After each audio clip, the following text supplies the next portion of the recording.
So before we get started with the meat and potatoes of this episode, that being the draft and another season sim, there were a couple of questions you guys had in the comments section as far as, can I show this, can I show that? So let's go ahead and handle said requests. The first thing we're going to do, really, it all kind of intertwines, at least the first question, the second question, that being, can I showcase Eli Maroon, who is the goaltender that I passed on for Roenick, which is universally accepted, by myself included, as the biggest mistake I have made in this series. Of course, in a way, I feel like it's kind of bringing up the past, and it's like, hey, stupid, remember when you did that? Yeah, I do. But we'll go ahead and look. Spoiler alert, I already looked just to make sure he was in the league. Yeah, he's in the league. He's in the league. The second would be to take a look at where Gary Leeb was playing. It might be a little bit too late for that. Maybe we'll look throughout the season. And the third, of course, was to try and solve the mystery of Krogh, who we'll take a look at. I don't think I have to capitalize it. We'll take a look at Krogh in a moment. But with Maroon, spoiler alert, he's good. He's good, right? We don't know how good, because we don't have a pro scout, but he's pretty good. And there's no denying that had we simply taken him, as I normally would have, and had him either as a backup or let him go as an RFA, that we'd be looking like an interesting team at the moment, as if we're not already. So yeah, no doubt, taking Roenick over Maroon was not the right way to go. At the time, we already had a franchise goalie. We were desperate to get that little bit of extra offense. I made that tough call. In hindsight, it hasn't worked out. Roenick hasn't developed. He may make the fourth line this year, and Maroon has turned into a quality starter for Nashville, if not better, depending on what that overall actually is. So there you go. For those who are wondering how good he is, yes, he's good. And yes, I made a mistake on that front. Of course, the other topic of conversation as to whether or not it's a mistake or not is Gary Leeb, and we'll take a look at the beginning of this upcoming season at where St. Louis is playing him. As the comment said, you know who you are. I'm not convinced that the Leeb trade was good. Who's he playing with? As if he wasn't playing with some talented people on this team and then still went to a different team and is underperforming. But still, it's cool. No worries. Let's take a look at Krogh, because a lot of people are wondering, myself included, it's been one of the biggest question marks of this series. How is somebody taking 100 plus penalty minutes a year when they have 91 discipline? And a lot of people were thinking maybe he fights a lot. So let's see if that is indeed the case. Old Stevie boy, Stevie Krogh. Don't know why it shows Arizona. Of course, we know that's not true. Steve Krogh does fight often. Right. I guess that would explain it. So here's the thing.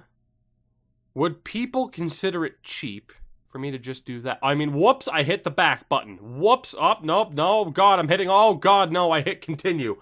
Oh, God.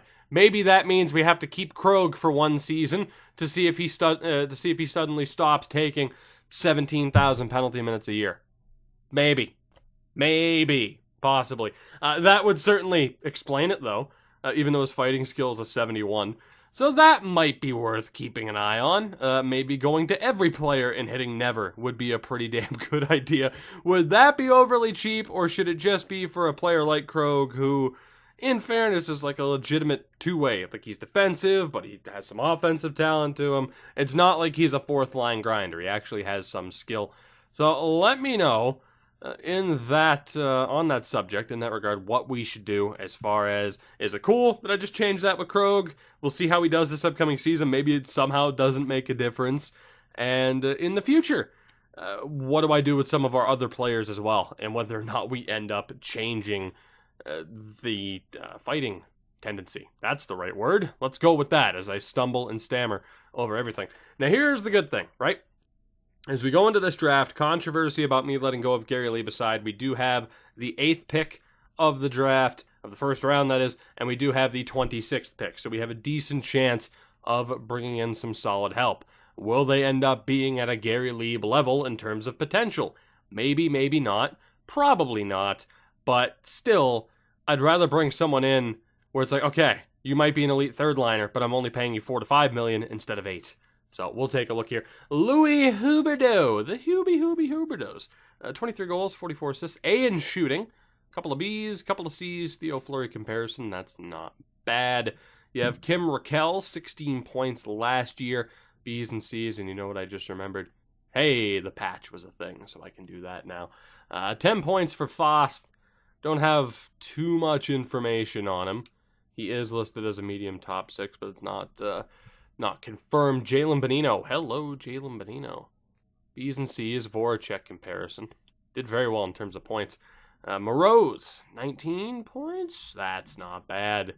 We're going to get somebody decent here. I don't know if I want to take a power forward, because power forwards are a mystery, of course. But it is a possibility. Rudy Mann, B's and C's. That's not too bad. McIntosh, B's and C's, and a good point total as well. And Johan Forsstrom. Right. So as far as who our scout has the highest rated next, it is Moroz, the power forward. Go figure. Next up would be Huberdeau. So Huberdeau, again, has that A in shooting. Couple of B's, couple of C's. No guarantee of an elite player at this point in time. Now, again, our scout has Moroz at 7th, which sounds about right. I mean, he has the best grades of the bunch, even over Huberdeau. So it's a little bit of a risk just because of how power forwards tend to underperform, but I do kind of trust my scout, who has him listed ahead of Huberdeau. And perhaps he's low elite. I feel like that might be likely.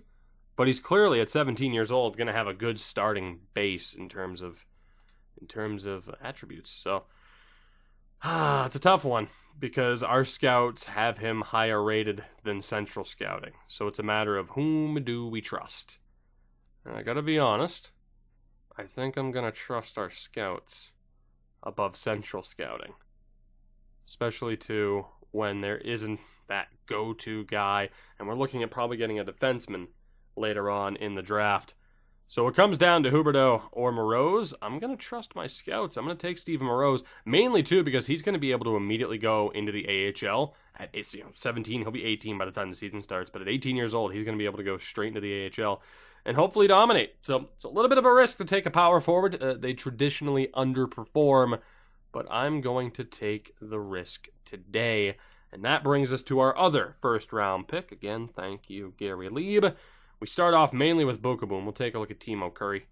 Who, boy, if those attributes were confirmed, he'd be looking great.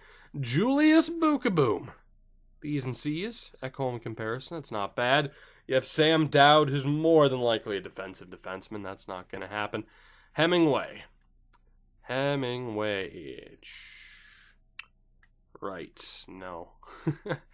Davidson. Let's take a look at him here, too. Also, no. Shea Weber comparison, but just not enough to go off of. Is there anybody else here with a half-decent potential? Antti Maki, not enough to go off of. Anybody else? Maybe. Phil Housley. Comparison, but not looking too good. Akari Lettinen comparison for a goaltender. No. Gunderson isn't going to happen. Pierce Weeks. Still not enough to go off of. Maybe our scouts have let us down a little bit. Kydler Clutterbuck was an option. Hello, Jalmerson Gem. Jalmerson comparison gem. That is Gabriel Patan. B's and C's. Might be able to get him later on. Holy gems. Okay. We have Alex McDermott as a defensive D. And Valaholahi. That's right. You didn't think I'd get that right the first time, did you? So all three also interesting for later on in this draft. Sami Lapalainen, also a possibility with a Michel Goulet style, but I think that's a bit too far off the board. I think we're going to go with Bokaboom here. We're going to play it safe. Our scouts have him rated as the best player available to get a decent forward and a decent defenseman in this draft. That's not too bad. So Julius Bokaboom is going to be the pick. So we get Moroz and Bokaboom in the first round. Of course, we get Moroz. We would have just had Bokaboom. So we get Moroz, and we'll also see who we get with that extra pick in the third round. And hopefully, one of those three gems still remain, and unfortunately, they don't. So I still feel confident about who we took at the time. So it would have been a bit of a stretch, I'd say. Actually, here, let me take a look more at potential than anything. Chelios comparison. Chuko, B's and C's. It's not too bad. Gordy Ernie. Not really happening, I'd say. We also have Pascal Duchesne. Hello, Pascal Duchesne. Very nice number of assists. That's decent. Of course, we got to back out to pin the players anyway.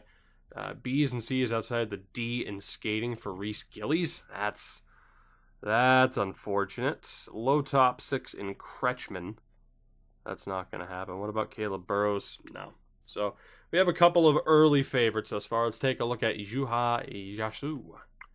How much emphasis is there on the J when they're finished? Who knows? Salvador Fowler, B's and C's, also not bad, but he is a grinder. So he'll probably have a good potential as a grinder, but obviously a limited ceiling. Fabian Nicholas. Not bad. D in skating again. They really do need to fix that. Par Danielson. Or Para Danielson. A- in shooting. That's not too bad. Okay, I think we have our group. Grachev. No, we don't know enough about you. We'll take a look at Samuel Andreoff. Another grinder. So a couple of grinders that are up there. Not digging it, though. Ivani. Not bad. I'm not entirely sure, though. We'll take a look at who else we have pinned. Let's go back up towards the top of the list. So let's see. Ivani is a little bit far off the board. Might be available later. Our scout has Chuko as the best available, and just in general, he is the best available. Halischuk is pinned for some reason. He must have been pinned from last year, so we'll go ahead and remove him. So it really comes down to Ivani or Chuko. Which, when is our next pick after this? How early is that pick in the 3rd round? Oh yeah, we can get both. That's not even in question. Unless a team goes really far off the board, we have both. No doubt about it.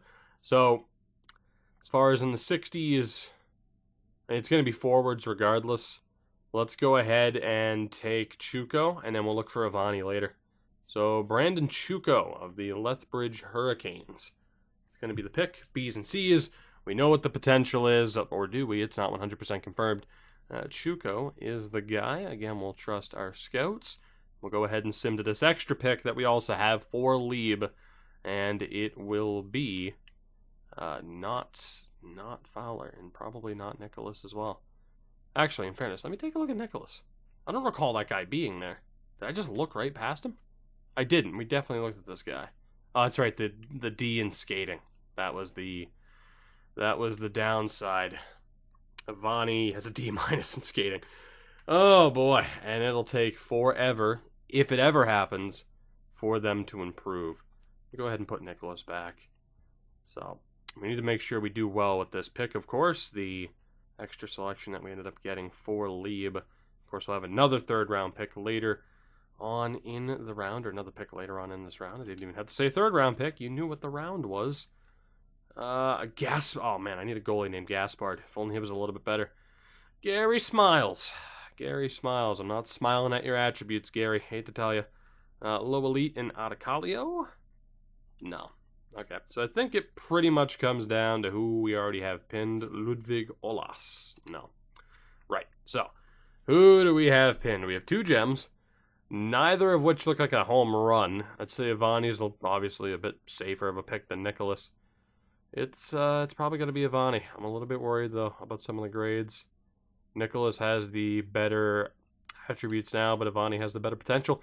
We're taking another power forward. Gabriel Ivani is going to be the next pick. So we get Morose and Ivani, 2 power forwards, in place of Liebe. Controversial? Perhaps. We'll see who we get with our other 3rd round selection. Hopefully the pick isn't all that complicated. So there was Thomas Sedin, who, in fairness, isn't looking that great. Who else do we have? We looked at Adicalio before. We had Olas. Who else do we have? Bernard Caron, 18. Not really digging it. What about Jude Waite? Good old Jude. Not even Judd. Jude. Now we have another potential guy here, Sergei Fedorov. Not really digging it, though. Everybody else is a bit more of a guarantee. High bottom 6, a very interesting potential. Grades aren't exactly where I'd want them to be, though. There we go. Dwight Gabo. 19 years old. Point total is kind of meh. That's skating, man. I have a feeling it's going to actually be a D, but that is rough. Cameron McArdle, only 9 games.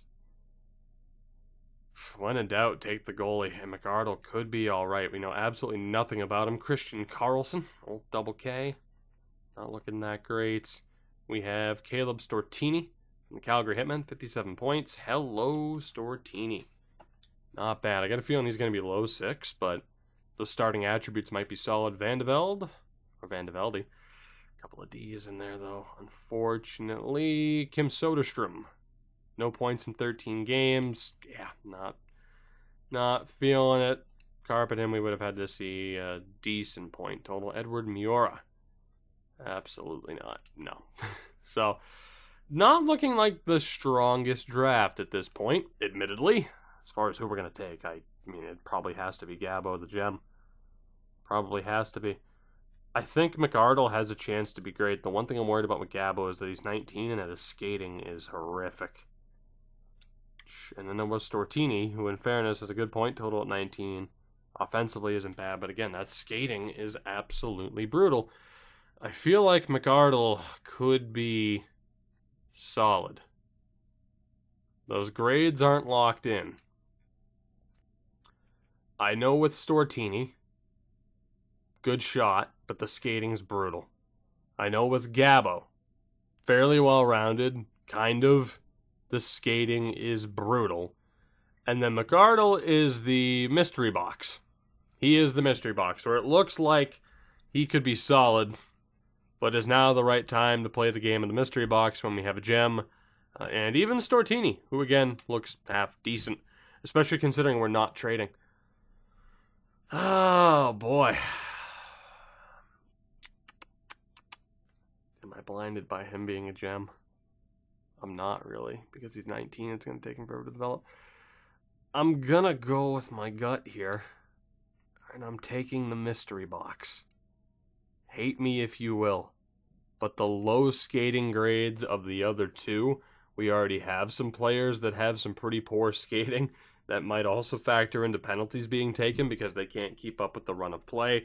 And Stortini's still here. So I'm getting the goaltender and one of the two forwards that I wanted. Controversial, perhaps, considering the forward I missed out on was a gem, but I still feel pretty confident with those picks. We'll see how that works out for me, though. Let's be honest.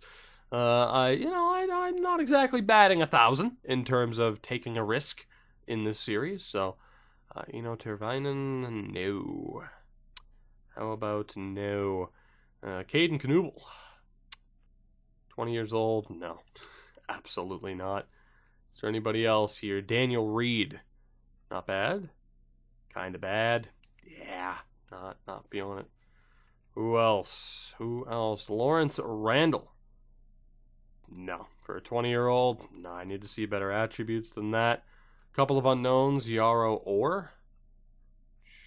Not terrible. 19-year-old Grant Cools. D in skating and D in defense. No, thank you. Philippe Leclerc. Also, no, thank you. Not really seeing anybody here that I'm overly sold by thus far. Liam Danielson. No. And Jonathan Binaral. No. Just not liking what I'm seeing here. What about with Wes Bieksa?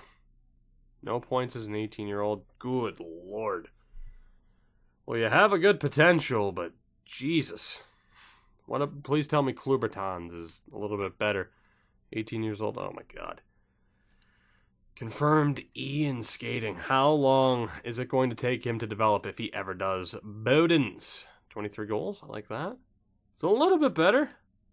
Another power forward, more than likely. What about Dennis or Denny, perhaps?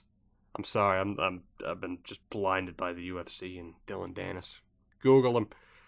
Not bad. That D- in skating is rough, though. He has a hell of a shot and puck skills for a defenseman, though. This is not looking great. Jamal Finger, Jack Petrovic. Again, another D in defense. Such low ratings for these guys. I don't know who to take. But we have to take the risk with somebody. Cha-cha-cha. Who's it gonna be? Don't really know. Back down here. Who the hell do we take? This really sucks. Even Tyson Greentree has god-awful skating. Tiervainen wasn't that great. What about Christopher Jenkins? Like, can I at least get like a if I could even get a medium top 9 who at least has good starting grades, I'd rather take them over anybody else I looked at. Anybody else. I gotta be completely honest with you. Although it is, what, the 5th round? Now's not necessarily the worst time to start going off the board. But I mean, damn, I need somebody here who's not completely terrible in terms of attributes, and it's not looking that good. So maybe we do go off the board. And that's interesting. So we have Edwin Cooper way down the board at 20 years old. Probably terrible in the skating department. Yeah, here, Bertram, 6'3", probably another power forward. Nah, kind of meh. We have Brian Boru, the grinder. B- physical, but D- skating and defense. I know he's a gem, but Jesus. What about Gregory Cox? Yeah, terrible skating as well. Both gems, can't really go wrong. Ryder McCammond. Everyone has such terrible skating. There's Bowden's as well. A couple more low elites that we haven't looked at yet. I mean, Jamal Finger, we got to see earlier. Petrovic. Bolyu, just absolutely not. Cohen Spiller. Absolutely not. We have 2 medium 6s in Bieksa and Kubertans. We might aim higher than that with those gems. Defensively is what I was wondering about. And it's not looking that good. Now might be the time to just take gems and hope for the best.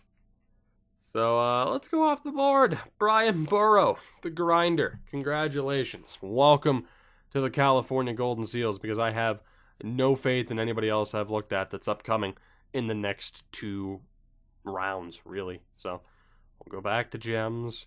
We will take Gregory Cox, the sniper from Denmark.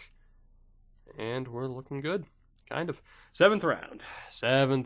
Who else? You got Jas from the Ukraine. McCammon's still there. B- in shooting. At least a decent starting base. You know what? Screw it. Why not? Ryder McCammond is our final pick of this draft. So very forward heavy. I think we took 1 defenseman and 1 goaltender. More picks than we've ever had in an individual draft, and probably more picks than we'll ever have again, unless we end up in a situation with RFAs, which seems unlikely, but thus ends another draft, and we have a lot of scouts that we have to worry about re-signing. Let's see what we can do, or I can accidentally hit the wrong button. That's fine by me. Let's take care of the scouts first, because there's going to be a couple of interesting options as far as re-signing players to begin with. And of course, we do need to bring back, I believe it was a European scout who retired at the end of the last episode. We will double check, though. Let me just send out offers to keep everybody that we have now, because we're doing okay. Granted, I wouldn't say we're killing it as far as the feedback that we're getting right now from our scouts, but what are you going to do? We're doing all right to the point that we're in the position we currently find ourselves in. So I'll take that. Peter Sorokin's.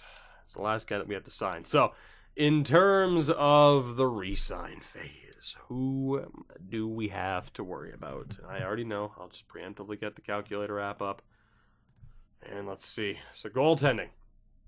Sestito needs his big boy contract. And this is gonna hurt. We do have $30 million in cap space. Whew. Okay, let's see. He wants to stay, right? No, he doesn't. Oh my god, I have no way to negotiate here. Shit. We'll come back to that, because him not wanting to stay is absolutely brutal. We have Wilson, Iliakis, Crab. Ballard is more than likely just going to be let go of. I thought I only signed Wilson for 1 more year. Apparently I signed him for 2. I really don't recall that. But even then, Ballard just has to go. Like, we don't have room for him. Unless we were to buy out Wilson, which isn't going to happen. So unfortunately, Ballard, former third-round pick, just kind of goes to waste. We are going to sign Krabbe for obvious reasons. And in fairness, I mean, we could have signed another goalie, but just nothing's ever going to come of it. Nothing's ever going to come of it. Technically, we could have had 6 goaltenders signed, but just the space that's going to take up from others, I don't know. I don't know even a medium starter if he was going to develop enough in time. So you can judge me on that one if you want. It might not have been my brightest move there to let him go. Might have been able to get something for him as an RFA. Who's to say? Lalonde also needs a deal, and he's not wanting to come back. Oh, boy. Okay, so we have our 6 with Lalonde. So then it's Jenks, Richter. Holy shit, Richter, by the way. So 2, 3, 4, 5, 6 with Foy. Which means Hancock is an extra, Holmberg is an extra. And then we have the 2 RFAs in Dadonov and Waters. We know we can get rid of them, though. They were 7th potential. Didn't look at Dadonov, sorry. But Waters was a former 7th-round pick in 2024. So we'll worry about that in a moment. Right wings, we have probably Aiden Gray, even though it's spelled Adan, who isn't going anywhere as a 6th-round pick. He's still a solid option, wanting to re-sign. Although, you know what? No, let's take a full look here. So Krogh is an RFA, right?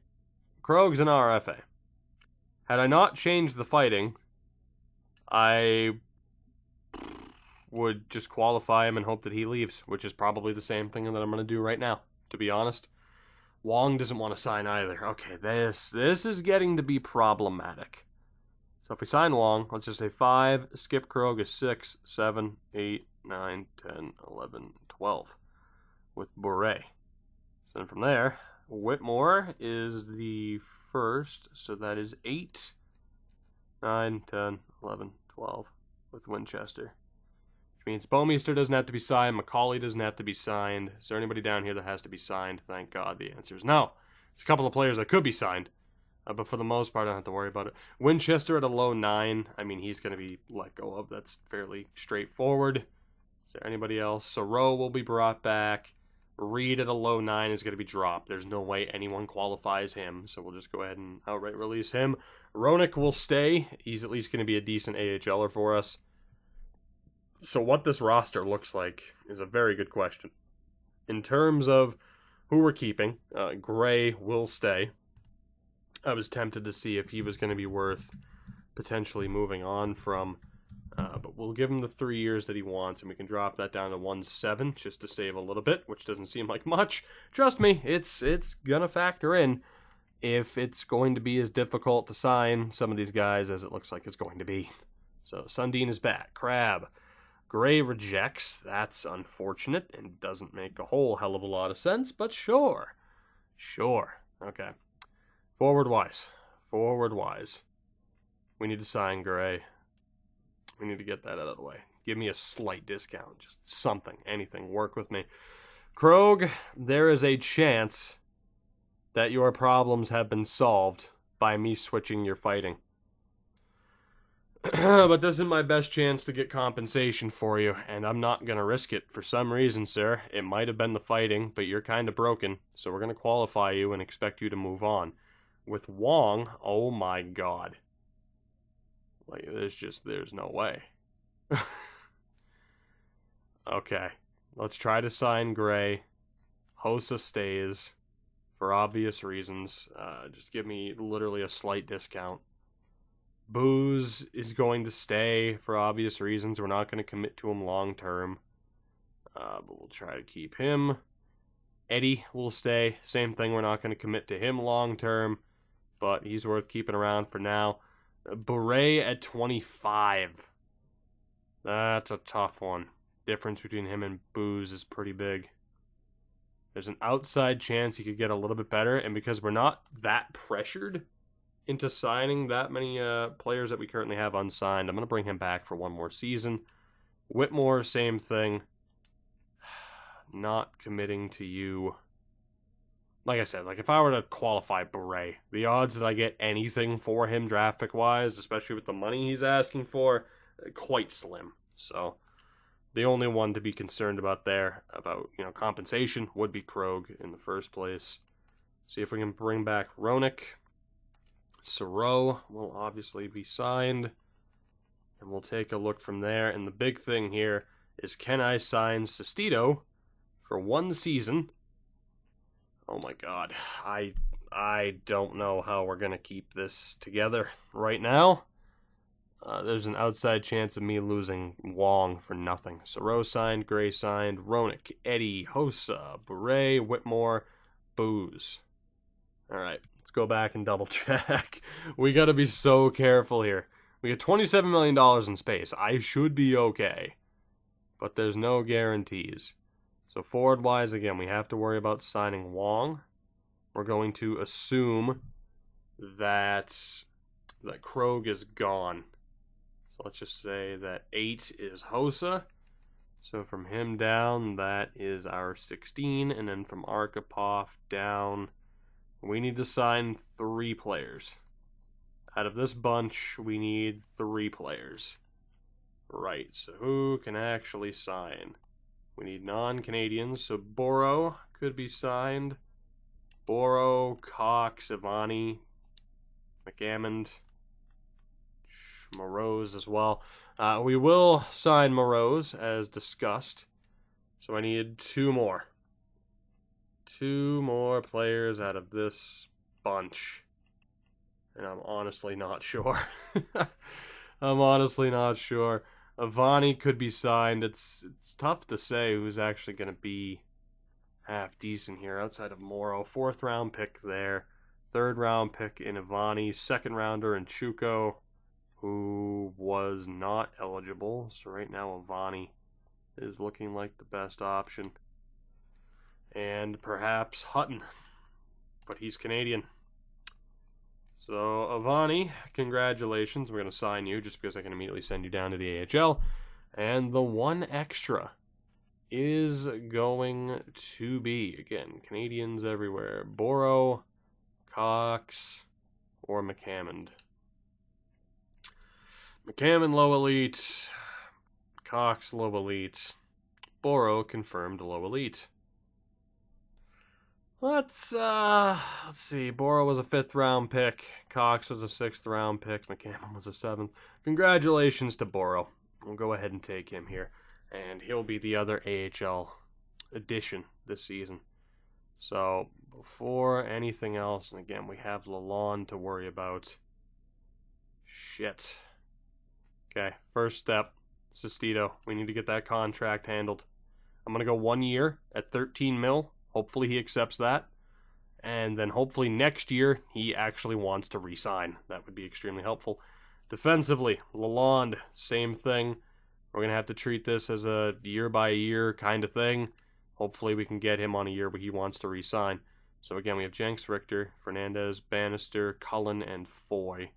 Which means Hancock is an extra. Oh, that's a tough one. Now, I don't have to sign Richter, but the sooner we have him signed, the better. Jenks is never going to be an RFA, and again, injuries aren't on. So, Jenks is worth keeping if we want the AHL team to be better, but we have too many guys that we're trying to develop right now that we need to give opportunity to. So, Foy at 24 is gone. Julian Foy, former 3rd round pick. Apparently, I'm terrible in the 3rd round, but Foy's obviously gone. Holmberg will probably be signed. Then we have Hancock, Cullen, Bannister, Fernandez, Richter, and Jenks. So, somebody's got to go. Holmberg is going to stay, obviously. The overall's a little bit low, but we got to give him the chance. 2, 3, 4. In fairness, if I just don't sign Richter for an extra season. Or I let go of Fernandez, who isn't going to get that much better.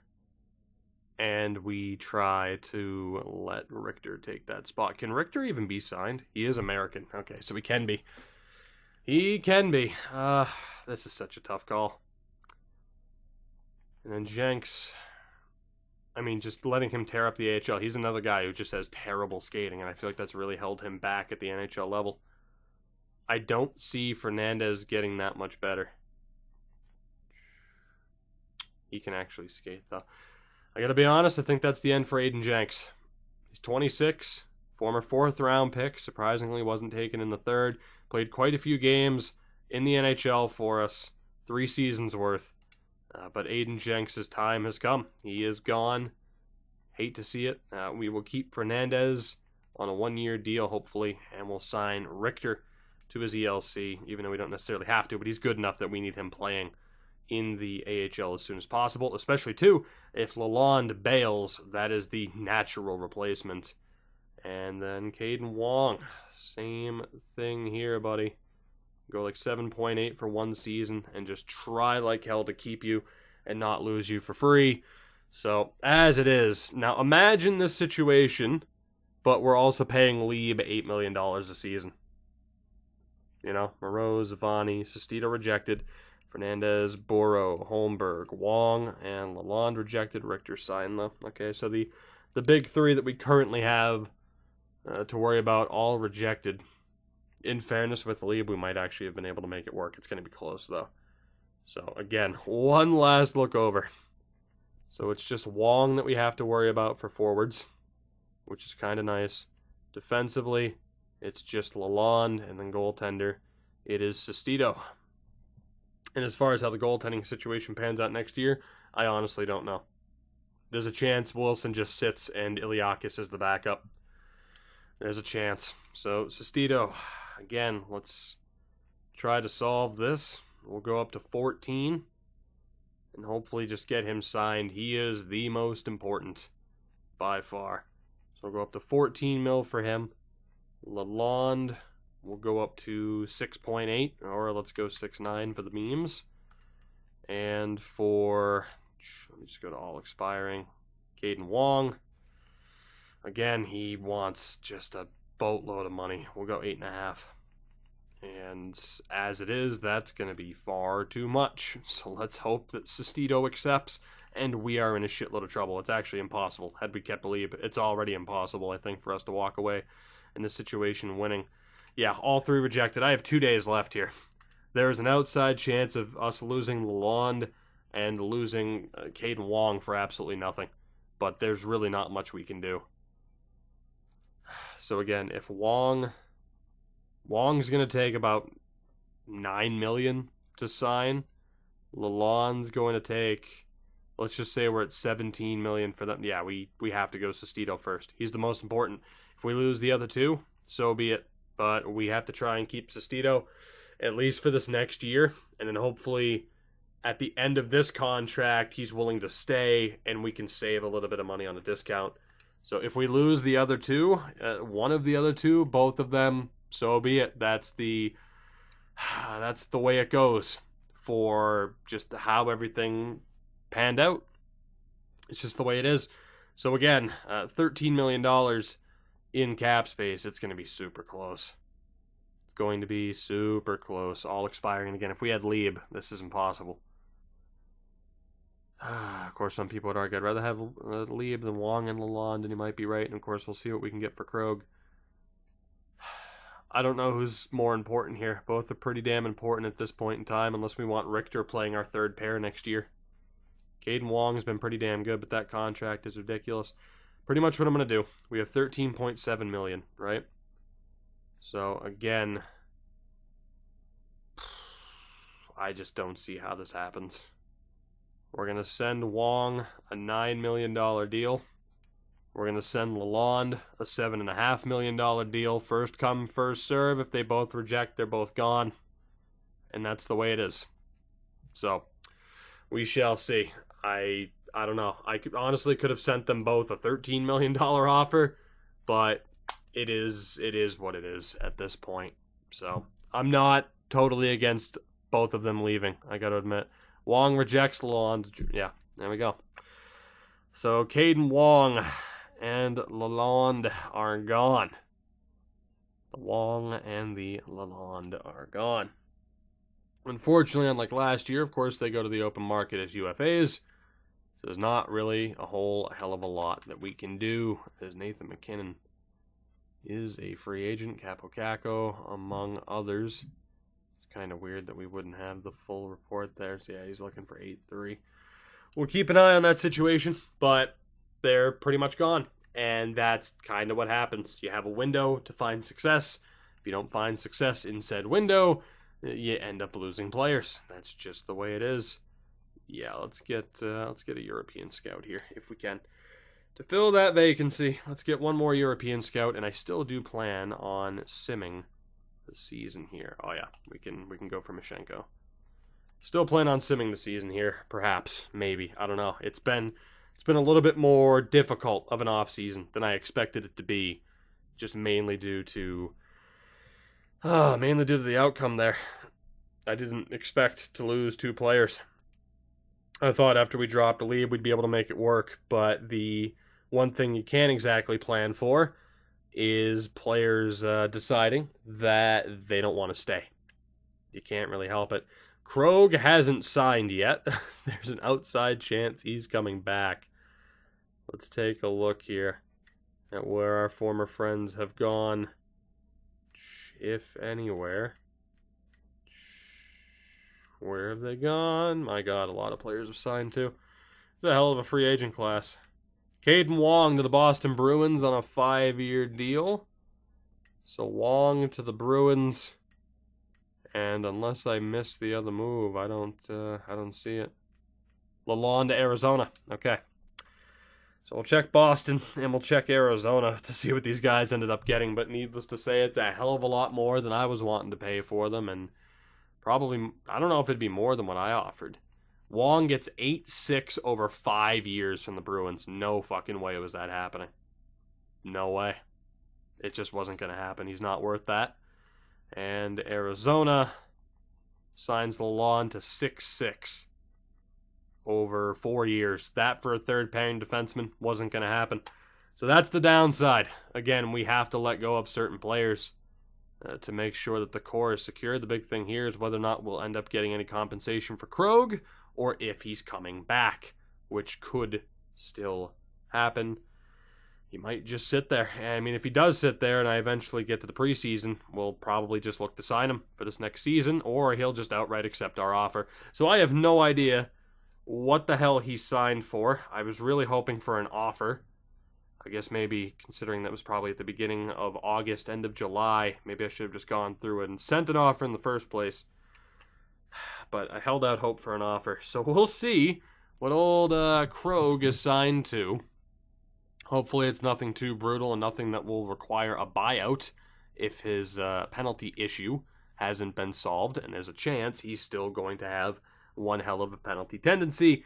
And of course, as far as what the hell we do and whether or not that's fair game to change said penalty tendencies, let me know. Whether for him, everybody, let me know.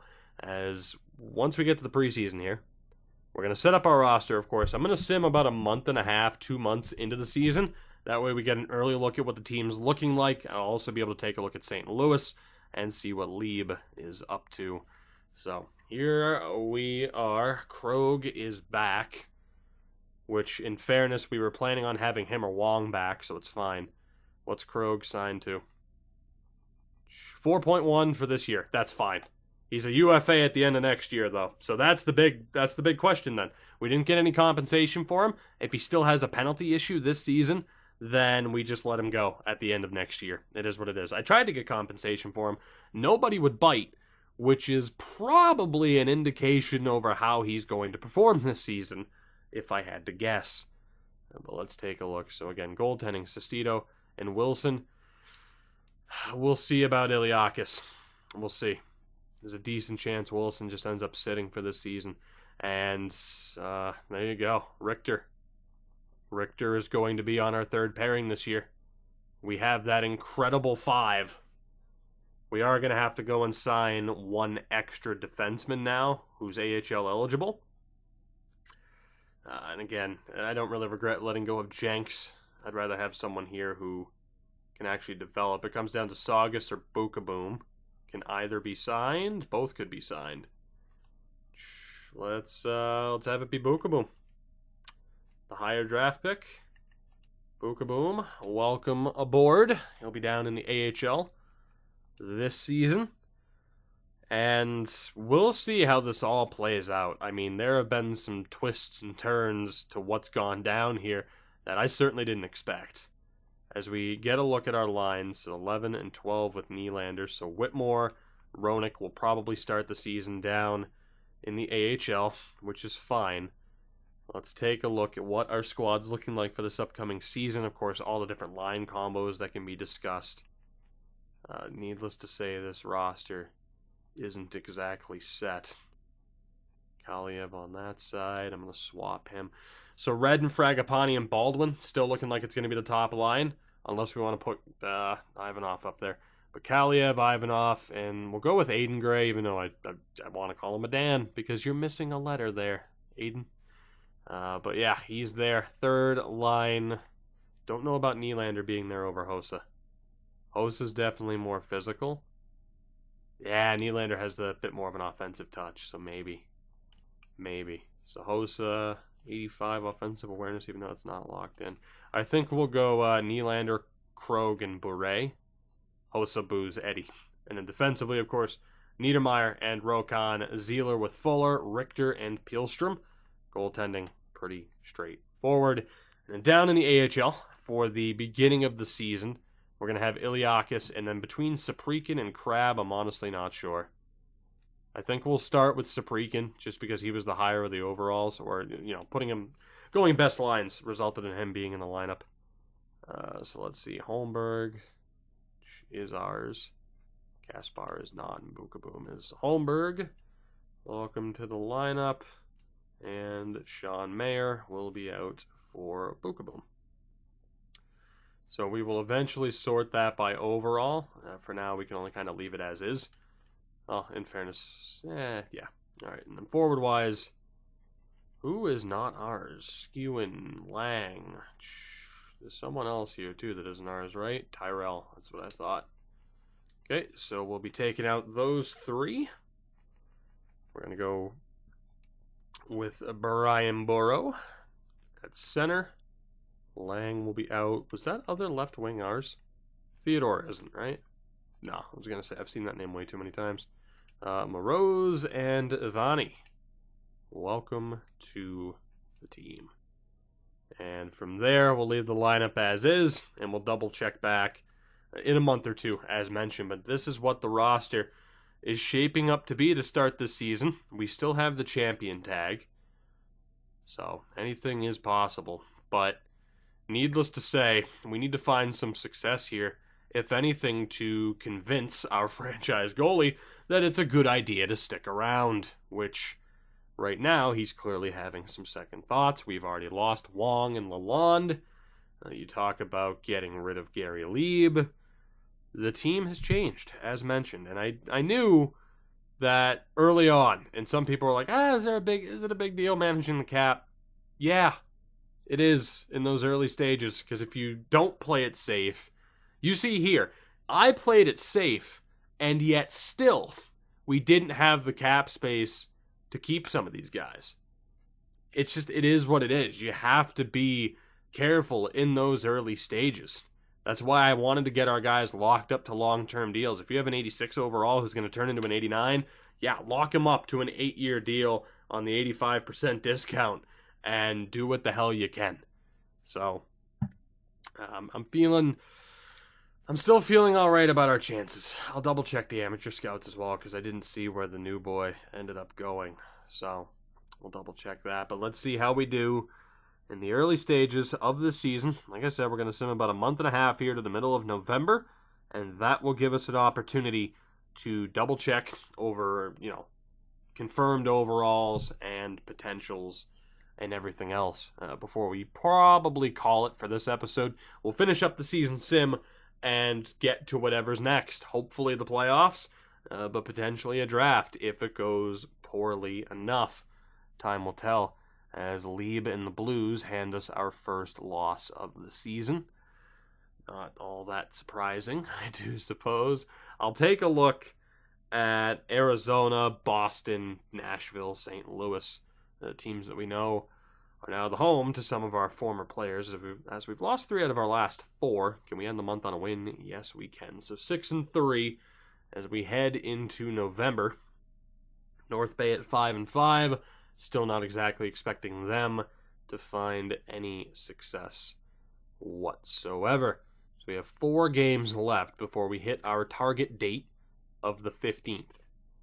And we'll see what the record's looking like. It could be looking tremendous. It could be looking pedestrian. By the time we get there, anything can happen. Over the course of these 4 games, we split those 2 against Calgary and the Florida Panthers. We do play Nashville. Go figure. And we lose in the shootout. So we lose 3 out of 4 there. Going 1-2-1. It's a 10-5-1 record to begin the year. North Bay at 8-8. Let's double check our roster. Let's take a look around the league. So we find ourselves in 3rd behind Los Angeles and Vegas, as Krogh is leading the team in points, because of course he is. Damn. All right, so let's take a look. Arizona. Apparently I'm not allowed to look at Arizona. Boston. Apparently I'm not allowed to look at Boston. What about St. Louis? So Leeb is on a line this season with Cooper Peterson. We have no idea how good he is for sure. He's having a hell of a season thus far. Put up 29 points last year. Has had a 30-point season, a 40-point season. So decent middle 6 option. And Sylvain Duclair, the former number 1 pick. Don't know if he played with them last year, but he did have 61 points and 32 goals. Again, Liebe right now, 15 points in 16 games. It's not bad, for sure. That's not bad. He's on a much better point total this year, right? Now, here's the thing. Did I ever play him with someone the caliber of Sylvain Duclair? No, but we did play him with some talented people. So I still don't regret this. Maybe he finally has that breakout season. I hope he does, considering they're paying him apparently $9.3 million over the next 2 years. Best of luck with that, as we pretty much could not afford that. Granted, he could have stayed on the roster, but with the trouble right now that we're having with a certain franchise goaltender, I don't exactly regret it. And then Nashville, you must have had to have played the teams recently to see, as Nashville has Eli Maroon, who's off to a very good start. So, I don't know. That will forever be debated as to whether or not that was the right move or not. And again, in the case of Maroon, obviously, I'm going to say that was a mistake. With Liebe, time will tell. Time will tell. Like I said, I knew as far as managing the cap, we were going to be in a little bit of trouble, especially too when we have 5 defensemen who are that damn good. We're definitely a defense and goaltending first club. I knew we had to be careful. So Redden, 11 points in 16 games. He's certainly capable of more. When you look at player type as well, the talk of him being a sniper, a playmaker, a two-way, a power forward, he is capable of every single player type. Should we mix him up from a sniper? Let me know. Howard Fragapani at an 88 now, 28 years old. And in a similar way, playmaker, two-way could also work. I say probably leave him as a two-way. And of course, that's why we switched him to a playmaker. That was to let Redden be the sniper of the line, and that's had mixed results. And then Baldwin as well. The offensive awareness is low, but there's no doubt the puck skills and the skating. He should be a playmaker. If there's a dangler class, that would be his MO. He has 11 points this year. So the top line's doing okay. They're not doing phenomenally, but they're doing okay. Kaliev, 5 points in 16 games is incredibly disappointing for the now 27-year-old. Again, sniper would work, playmaker would work, either or, really. Ivanov has 9 points in 16 games, 87 overall, 23 years old now.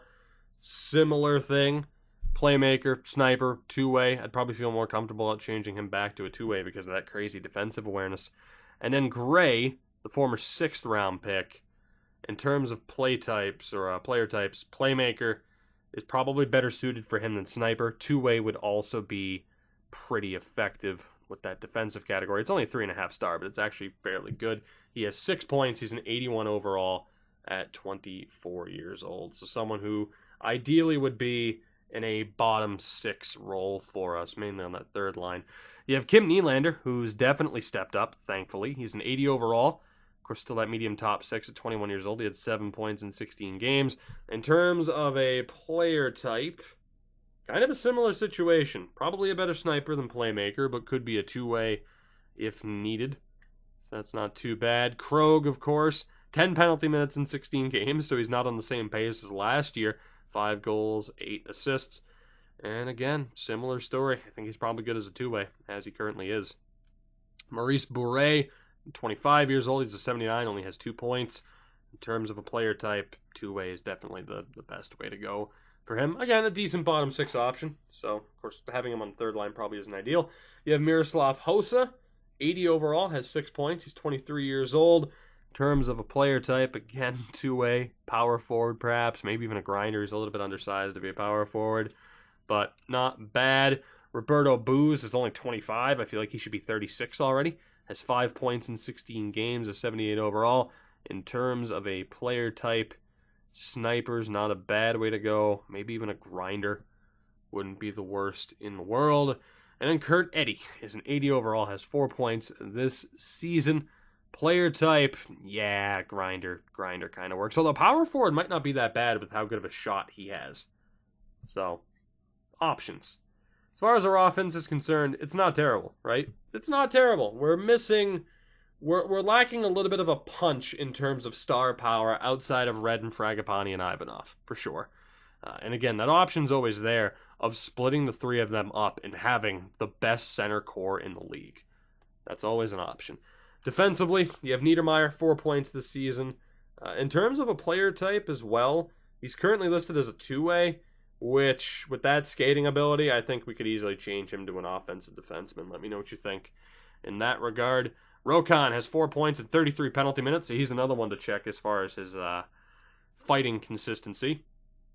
Listed as a two-way, and I kind of agree with that. Passing, offensive awareness, the skating, he's better suited as a two-way as opposed to Niedermayer, who's a little bit better in those categories. To the second pairing we go, we have Barry Fuller, who could definitely be changed to an offensive defenseman. Isn't that bad as a two-way, has 5 points. Zeeler has 9 points, and definitely could be changed at least to a two-way. I wouldn't change him to an offensive defenseman because of the skating. But a two-way for Zeeler could work. And then we have Colin Richter, former 24th overall pick. Having him as a defensive D-man right now is a safe bet. Just the offensive side of his game hasn't really developed yet. At least he's a decent skater. He's a 78. And then Nico Pihlstrom has the 1 point. Definitely okay as a two-way. So definitely have some options, is what I'm getting across here as far as player types. Brock Sestito having a strong season, or so far at the very least. Hybrid's obviously fine. And Pedro Wilson, yeah, he wants to stay as the backup, and he will be. So it's going to be tough to say, hey, let's get rid of Brick Wall Wilson. But we do have Iliakis, who is ready. Oh my God. He's 23, but he is ready. So guys, that's one thing I'm going to have to know right now. How does Pedro Wilson protect his job?